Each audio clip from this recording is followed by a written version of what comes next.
This is Gadget OS, a touch-friendly operating system built for the ThinkPulse ColorKit Grande. Its launcher separates practical everyday tools from experimental apps that explore what the device can do.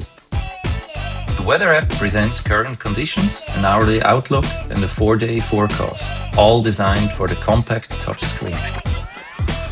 There's also a calculator for quick, everyday arithmetic, with large controls that are comfortable to use by touch. Gadget OS includes persistent settings for Wi-Fi, time zones, daylight saving rules, display brightness, screen rotation, and performance monitoring.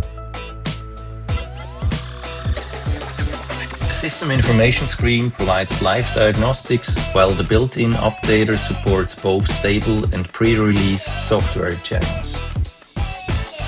Experimental apps push the platform further, with examples including live aircraft tracking, a map view, and a dice game.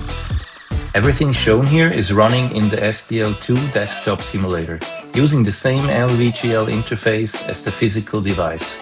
This is Gadget OS for the ColorKit Grande.